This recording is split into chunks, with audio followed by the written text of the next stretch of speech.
Hello, how are you all AC technician भाइयों, कैसे हो। कामना करता हूँ कि आप अच्छे होंगे और अच्छे से काम कर रहे होंगे।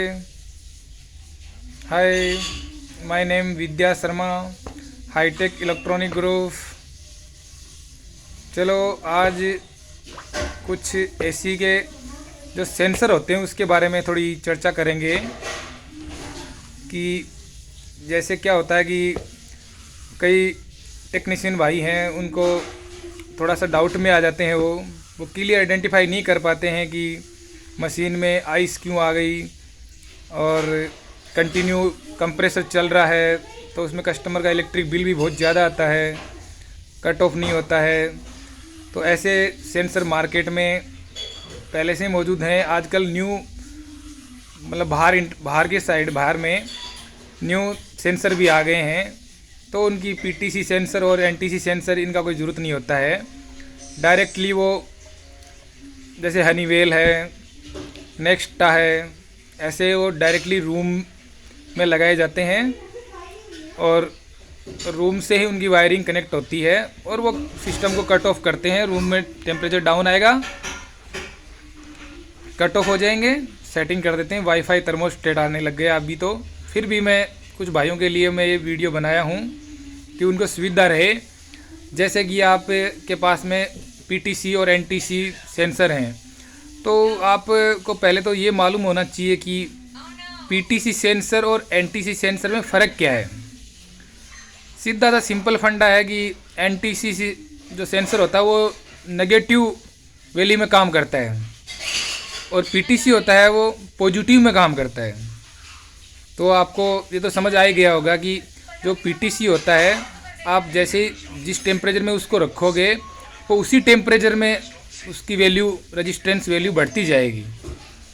और जो एनटीसी होता है उसको जैसे आप एनटीसी सेंसर है वो आपने लिया और जैसे कि ठंडे पानी में रखा उसको, तो उसकी रेजिस्टेंस वैल्यू क्या होगी, उल्टा होगी। उसकी रेजिस्टेंस वैल्यू ठंडे टेम्परेचर में रखने से उसकी रेजिस्टेंस वैल्यू बढ़ेगी तो पीसीबी सर्किट को पता लग जाएगा कि रूम में टेम्परेचर ज़्यादा हो गया है, तो वो कंप्रेसर को, सिस्टम को अपने को ऑफ कर देगा। ठीक है दोस्तों, ऐसे ही जब हम इसको हॉट वाटर में डालते हैं या हॉट टेम्परेचर में उसको रखते हैं तो उसकी रेजिस्टेंस वैल्यू क्या कम होती है। तो जैसे हम लोग हमारी पीसीबी सर्किट में हम लोग सेटिंग कर देते हैं, उसी सेटिंग टेम्परेचर पे आते ही वो ऑटोमेटिकली हमारा सिस्टम है वो आउटडोर को सप्लाई दे देगा। तो आउटडोर में सप्लाई देने से जो कॉन्टेक्टर लगे रहते हैं वो ऑटोमेटिकली पकड़ेंगे और मैग्नेटिक कॉन्टेक्टर लगे रहते हैं वो पकड़ेंगे और आउटडोर यूनिट अपना स्टार्ट हो जाएगा। ठीक है दोस्तों, ये आपको आशा करता हूँ कि समझ में आ ही गया होगा। तो इसको चेक करने का तरीका क्या है? चेक करने का तरीका यही कि हम इसको किलो ओम में चेक करते हैं। जैसे ओम 3 प्रकार के होते हैं, किलो ओम, मेगा ओम, ओम। तो हम उसको पहले हमारा क्लेम मीटर लेंगे, उसको हम ओम में करेंगे। ओम में करेंगे तो इनकी सेंसरों की जो वैल्यू होती है वो ज़्यादा नहीं होती है, 3.5, 3.8 या 5 ओम ऐसे इनकी वैल्यू होती है। 15 किलो ओम ऐसे ओम वैल्यू होती है। तो उसको चेक करने का जो तरीका है वो सिंपल सा है कि हम लोग जैसे ही मतलब कि आपने मतलब क्लेम मीटर को किलो ओम पे किया, दोनों सिरों को सेंसर के दोनों जो वायर होते हैं उनको सेंसर पे लगाया और सेंसर को आपने ऐसे जैसे गर्म करना स्टार्ट किया। हाथ से गर्म सेंसर को ऐसे करेंगे तो इसकी सेंसर की वैल्यू, यदि एनटीसी सेंसर है उसकी वैल्यू घट रही है, अपने क्लेम मीटर के अंदर डिस्प्ले में घट रही है वैल्यू, तो सोचो कि हमारा वो सेंसर है वो सही है। और ऐसे ही उसको ठंडा पानी में डाल के चेक करोगे तो उसकी वैल्यू बढ़ेगी। तो आपको समझ में आ जाएगा कि हमारा सेंसर तो बिल्कुल ओके है, तो आप डाउट में नहीं रहोगे।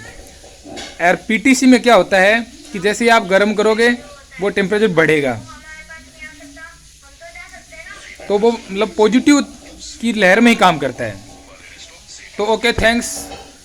हमारा चैनल विद्या एसी टेक्निकल गाइड चैनल देखते रहिए और आगे से आगे लाइक करते रहिए, शेयर करते रहिए। और मैं यही कामना करता हूँ कि आपको आगे से आगे मैं जैसे आप भाई लोगों एसी टेक्नीशियन भाइयों के लिए मैं बना रहा हूँ, तो आप मेरे को लाइक्स फॉलो करते रहोगे तो मैं ज़रूर एक से एक video AC technical, heavy AC technicals, ductable, HU, VRV, heavy AC, जितने भी एसी होंगे उसके बारे में एक एक करके मैं आपको आपकी हेल्प करता रहूँगा और हमारा भी मनोबल बढ़ता रहेगा। Okay, thanks, good night.